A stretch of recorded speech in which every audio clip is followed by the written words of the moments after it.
Everyone, my name is Zaki Moturwa and I'm from ITB. So, I'm from Group 7 in IFL. Uh, kita bakal bawa isu tentang disparities in literacy and education in Indonesia atau ketimpangan di literasi dan pendidikan di Indonesia. Oke, jadi people behind-nya ada Zahwa, ada aku Zaki, terus ada Aulia Jasmine, ada Samuel, ada Nadia Kamila, ada Septia, dan ada Raihan. Dan di sini aku sebagai PIC dari CTA Group 7 AFL. So basically aku waktu itu ngedesain beberapa hal terkait kayak gimana cara alur berpikir dan sebagainya. Nah, alur berpikirnya itu yang pertama aku analisis kondisi dulu, analisis kondisi aktual, analisis kondisi ideal, terus juga ada analisis best practice. Nah, dari situ nanti aku ketemu tuh namanya gap analysis. Nah, dari gap analysis itu aku juga cari root cause analisisnya. Nah, dari root cause analisisnya nanti bakal ketemu tuh kayak analisis kebutuhan atau nanti nentuin parameter-parameter apa sih yang kayak cocok gitu. Nah, setelah itu baru nanti uh, ngesintaksis solusinya. Jadi alur berpikirnya kayak gitu. Nah, karena kita kan bawa tentang isu ketimpangan literasi dan pendidikan di Indonesia. Nah, jadi kayak kita mau ngeparameterin sampai mana sih sejauh apa sih kayak apa program kita tuh sukses. Kayak misal sejauh apa ketimpangannya itu mau selesai. Maksudnya kayak mau ada parameter-parameter apa sih kayak the event yang kita buat nantinya itu bakal sukses. Nah, yang pertama itu parameternya kuantiti partisipasi di desa itu bakal harus sama dengan yang di kota, di SD, SMP, SMA maksudnya partisipasi kayak jumlah sekolah misal kayak kapasitas sekolahnya 40. Jadi misal yang ikut di SD SMP SMA-nya 30 per 40 berarti kan dia kayak uh, 75%-nya gitu loh. Nah, jadi pengennya sih partisipasi di desa itu sama dengan yang di kota. Nah, itu baru kita anggap merata. Itu baru parameter satu. Parameter kedua, kuantiti yang lulus di desa itu sama dengan yang di kota. Again, itu balik lagi ke persen dan nanti itu biar kayak nggak bias karena emang nanti kan each sekolah itu bakal beda-beda kan kayak apa namanya kapasitasnya dan sebagainya. Nah, itu boleh banget kayak nanti tinggal dibuat persenannya. Terus yang ketiga, kalau diadain assessment atau ujian nasional, itu tuh nilainya sama. Jadi nanti kita ada kayak parameter checkingnya itu di situ gitu. Terus juga guru di desa dan di kota itu kurang lebih sama, maksudnya kualitasnya gitu. Jadi kayak kalau kita assessment gurunya juga harusnya kurang lebih sama lah skornya gitu. Terus yang keempat, akreditasi sekolah di daerah tertinggal itu menjadi A. Jadi kayak udah nggak ada lagi tuh yang tertinggal lagi. Jadi merata. Jadi definition dari apa sih kita kayak the event ini sukses itu adalah semuanya merata gitu. Jadi nggak ada lagi yang akreditasi jeleknya. Nah, itu based on apa sih sebenarnya? Nah, itu based on em, root cause yang kita analisis. Nah, yang pertama, oh ternyata tuh kenapa literasi dan pendidikan di Indonesia nggak merata? Oh, ternyata emang gurunya aja nih yang juga belum merata di segi kualitasnya. Terus yang kedua, itu ternyata akses laboratorium dan fasilitas sekolahnya juga belum merata. Terus yang ketiga, ternyata di Indonesia itu tidak mengarahkan dalam satu minat. Jadi dia kurang kritis dan jadinya kayak law of curiosity. Padahal curiosity itu adalah hal yang paling fundamental untuk kita absorb yang namanya ilmu gitu. Jadi kalau curiosity-nya kurang ya udah, jadi kayak nggak ada minat. Jadi dia nggak dapat urgensinya kenapa mereka harus get the education gitu. Yang keempat, faktor keluarga. Nah, ternyata ada loh kayak dari faktor keluarga ini gimana cara nge-enhance nge-enhance atau ningkatin minat bacanya. Misal kayak di tradisi keluarganya ada temu baca gitu kayak ayah, ibu, dan anak itu bisa kayak tukar diskusi tentang bukunya bisa self improving atau kayak misal textbook dan sebagainya itu juga ternyata berpengaruh. Nah, terus analisis best practice-nya, oh ternyata di Vietnam atau di Kuba itu pendidikan dasarnya gratis semuanya. Terus program literasinya tuh juga ada untuk dewasa, jadi nggak hanya untuk kayak apa namanya pelajar aja gitu. Dan itu malam, jadi kayak habis mereka kerja, terus nanti ada program literasi lah kayak baca-baca buku gitu. Terus juga materinya itu disesuaikan sama kebutuhan lokalnya. Misal kayak, oh di Pangalengan itu misal ada dia Pangalengan misal deket sama pantai. Ini misal ya. Nah, di daerah itu ya udah nanti diberikan materi tentang gimana cara dapat ikan yang banyak, terus juga penggunaan alatnya dan sebagainya. Jadi kayak untuk intransnya, misalnya kayak untuk gate masuknya biar banyak yang ikut, itu adalah pakai itu dulu skills yang emang mereka bakal butuhin untuk mata pencarian mereka. Nah, setelah itu baru tuh nanti tinggal di otak-atik di bagian programnya, kurang lebih kayak gitu. Terus lanjut, ada buku gratis juga, terus juga ada campaign-campaign yang banyak, jadi semua orang juga kayak merasa harus ikut gitu loh. Terus juga emang fokus di literasi fungsional atau praktek yang kayak tadi aku udah sebutin gitu. Jadi kayak misal bukunya itu emang definition mereka emang butuh that skills gitu loh untuk mereka bisa survive dan malah bisa nge-enhance taraf hidupnya si orang tersebut gitu. Nah, terus yang keenam itu kita analis best practice lagi. In Singapore ternyata conducting national event for enhance the behavior. Jadi ada kayak national event itu for literature, dan ya udah jadinya kayak mereka behaviornya makin meningkat untuk minat bacanya makin keren banget, dan itu diprioritasin untuk low income house priority. Biar apa? Tadi again balik lagi ke bagaimana sih naikin taraf hidup dari si keluarganya itu. Kurang lebih kayak gitu. Imagine a classroom where students share a single textbook, a teacher struggling to deliver lessons due to lack of education, or children walking miles just to attend poorly equipped school. This isn't just a story, it's the reality for many students in Indonesia. Hello everyone, my name is Raihan Zakia Raffi, and today we'll explore how the education gap, underqualified teachers, and inadequate facilities are holding back our nation's potential. And we could discuss what we can do to bridge these problems. The first problem is the rural and urban education gaps. Now, when we hear this problem, we could see from the data that shows how different it is in the rural and the urbans. And the data shows a lot. As you can see, that the villager who did not or never attended school reached the 5.11% and 12.39% did not complete primary schools. This is the right for every child in Indonesia to have a basic education, and this problem is the main and the big one because they the statistic is so high for them that they did not complete the primary school. And we can see a clear and crystal clear how the education gap shows if we compare to the urban residents. And the data shows that 1.93% of urban residents have never been to school, and 6.62% of urban residents did not complete primary school. This is like the problem of our education. That starting from the most basic education we could have, which is primary school, is have this main problem where not everyone have this much access to education. And this thing is we need to address to develop our country to a better place. Indonesia education system faces a critical challenge. For the second problem is the shortage of teachers and underqualifications, particularly in 3T areas, tertinggal, terdepan, and terluar.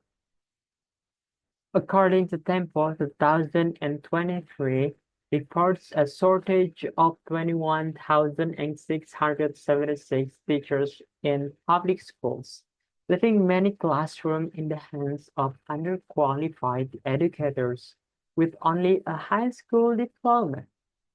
Okay, this gap doesn't just hinder learning, it shapes the future of entire communities because teachers are by no means the heart of our educations.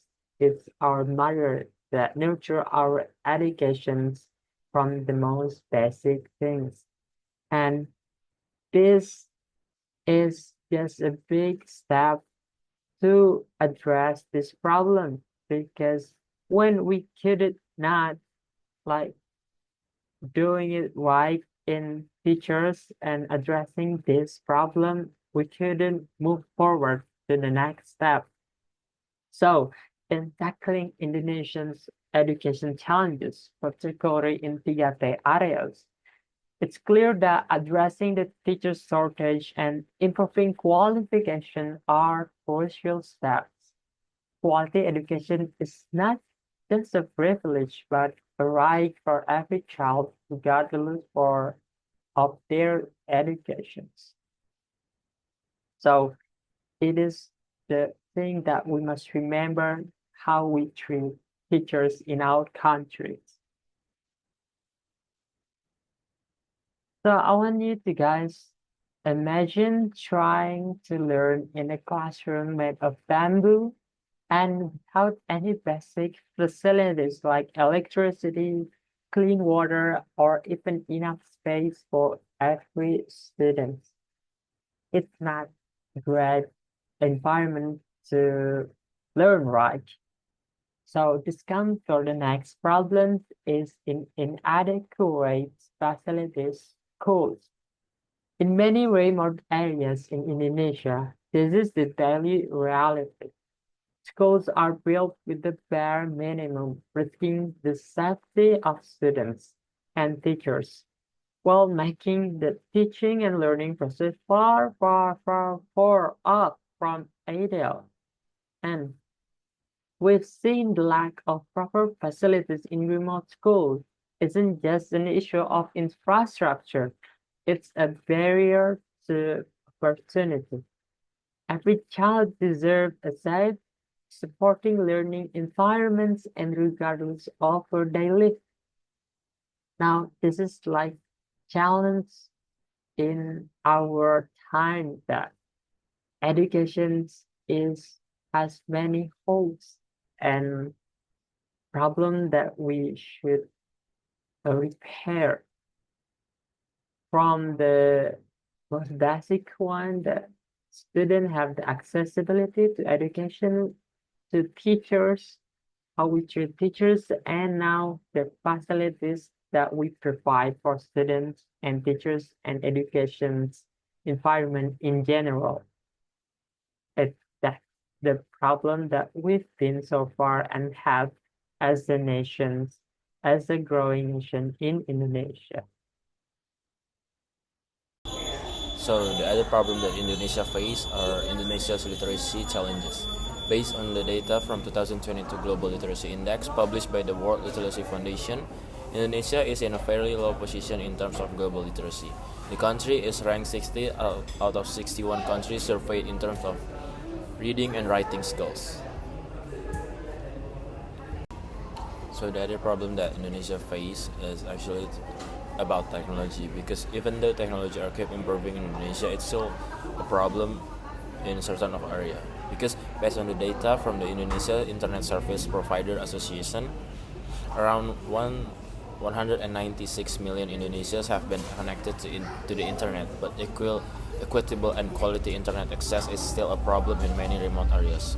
And according to UNICEF 2020, despite efforts to integrate technology into education, many schools in remote areas do not have adequate technological devices or stable internet access to support online learning. Hello everyone, my name is Zahra Rizkyana Maulida and now I'm going to talk about PISA 2022 Shocks the Nation. The Program for International Student Assessment, or PISA, provides an overview of the quality of education in the country. Information on PISA in 2022 shows that Indonesia is ranked 69 out of 80 countries that took part in the PISA assessment 2022. And the second point is Indonesia's reading literacy score in PISA 2022 was 359 points, which is 12 points lower than in 2018. This shows that there is inequality in the distribution of the quality of education in Indonesia. The causes of these are, the first one is low accessibility, Remote areas in Indonesia have not received proper formal education due to lack of facility and teaching staff. The second one is low quality of teachers. Qualified teachers are concentrated in urban areas, but in rural areas, there is still a shortage of teachers or teachers have minimal competence. The next one is about economic factors. Children from poor families have difficulty accessing quality education. And the last one is technology gap. Internet access and digital devices are still limited in remote areas. Hello everyone, my name is Aula Jasmine and now I want to tell about bridging the education gap in Indonesia. Based on Program for International Student Assessment, we can conclude that the inequality in education quality distribution in Indonesia is caused by low accessibility, poor teacher quality, economic factors, and the digital device. To solve these problems, effective solution could be 1. Addressing economic issue.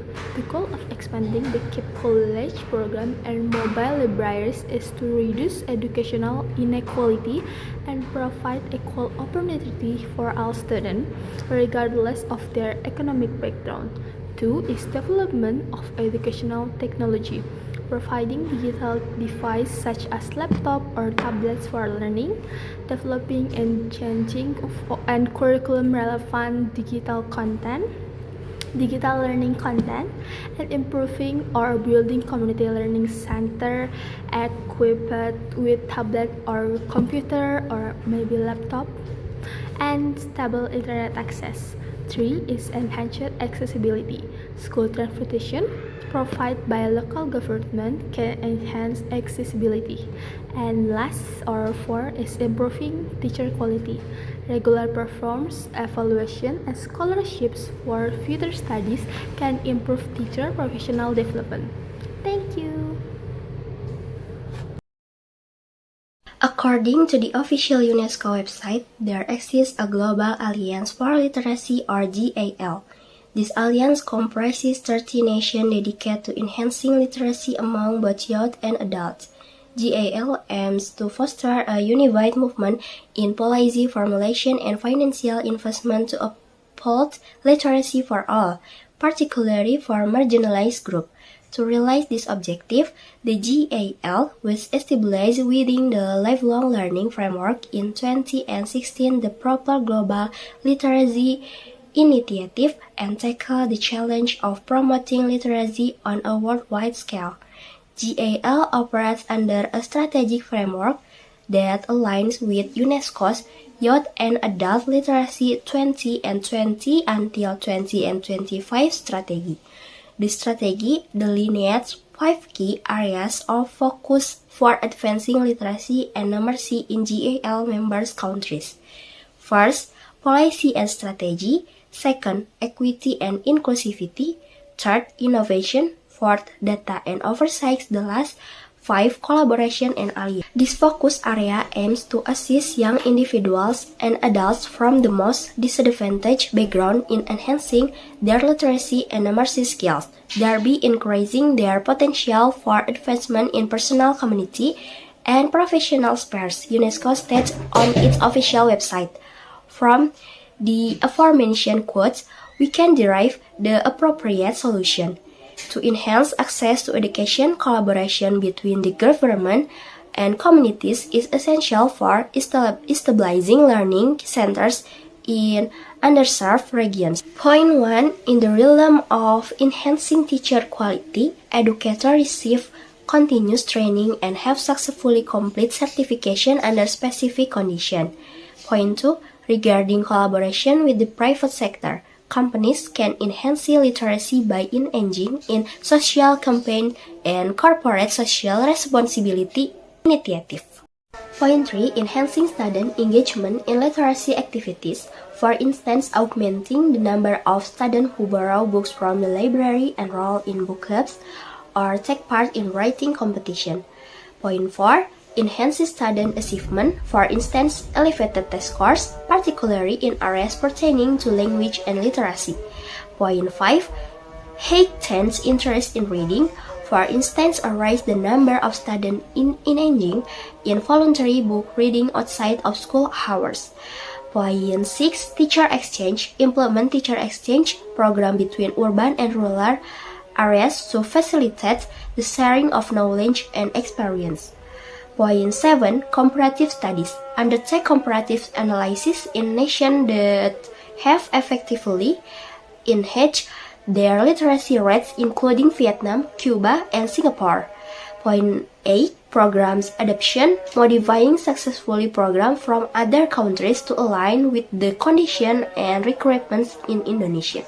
The BPS survey reveals that merely 10% of the Indonesian population exhibits a high literacy rate. Improving literacy represents a complex challenge, requiring the examination of various factors to determine effective solutions. And the potential strategies include: first, expanding access to reading materials, for instance, by establishing and enhancing libraries in remote regions. This initiative can be implemented by involving communities or NGOs dedicated to tackling literacy challenges in Indonesia. Second, the government may also provide subsidies to facilitate the community's acquisition of affordable or even free books. This effort can be bolstered by targeted community initiatives such as book donation programs and the others. Third, research indicates that low literacy rates in Indonesia are influenced by social and economic factors. Thus, addressing these issues necessitates consideration of both elements. So, the government can provide educational scholarship to underprivileged children and enhance school facilities, including the establishment of libraries, laboratories, and conducive study environments. And last, enhancements to the curriculum that are considered unsuitable. The government seems to necessitate a review of the existing curriculum system. The creation of an appropriate and pertinent curriculum can stimulate students' enthusiasm for reading. Oke, jadi apa sih solutionnya lagi? Oke, solutionnya ini notes dulu. Kayak kita bakal buat annual event, udah annual event, terus sustainable event, sama non-profit event. Tapi untuk nama eventnya kita belum buat. Yang jelas ini bakal berkelanjutan dan ini bakal tahunan gitu.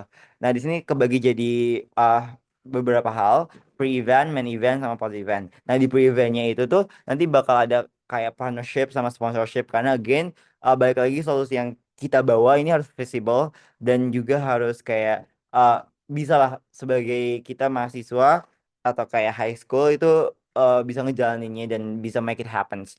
Nah, yang pertama kita bakal kayak partnership sama sponsorship dengan CSR company. Jadi kami melihat bahwa company ini punya CSR dan itu oke banget kalau dan ini align juga kan sama kayak apa tujuan CSR mereka gitu. Terus juga kita bakal partnership sama sponsorship dengan NGO dan juga hal yang setara atau misalnya sama juga organisasi non-profit lainnya gitu.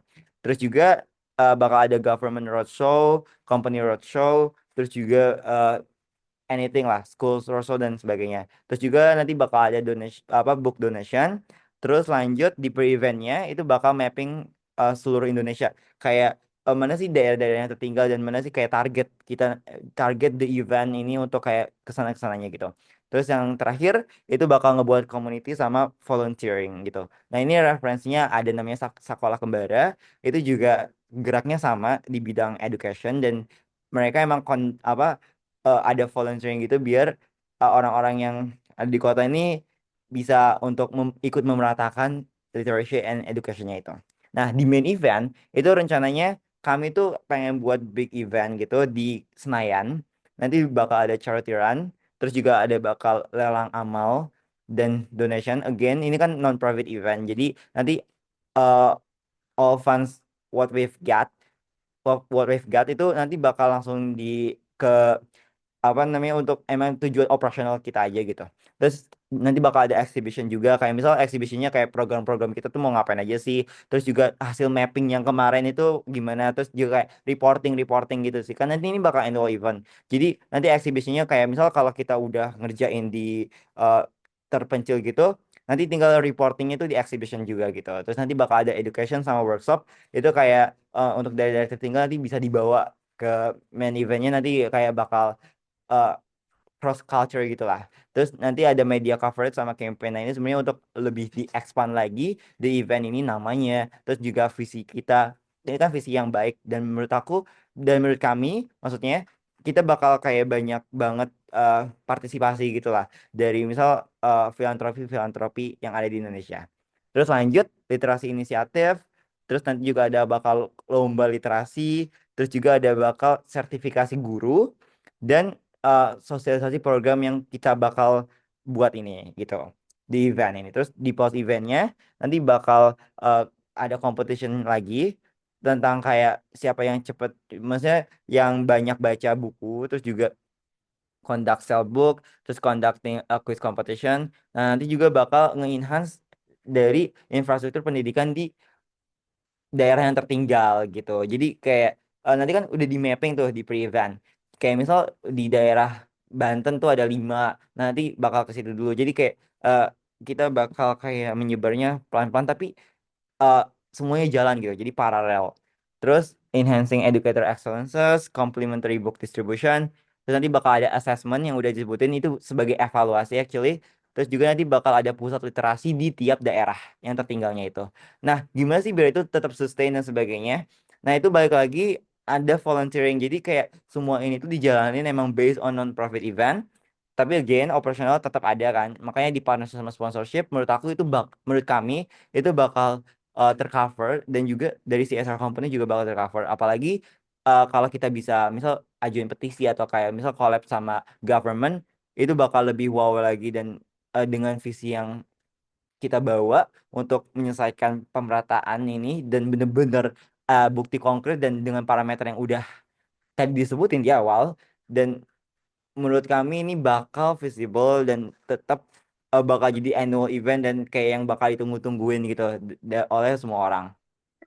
Indonesia dianggap sebagai salah satu negara minat membaca masyarakat Indonesia masih terbilang. Indonesia di tingkat 62 dari 70 negara dengan tingkat literasi terendah.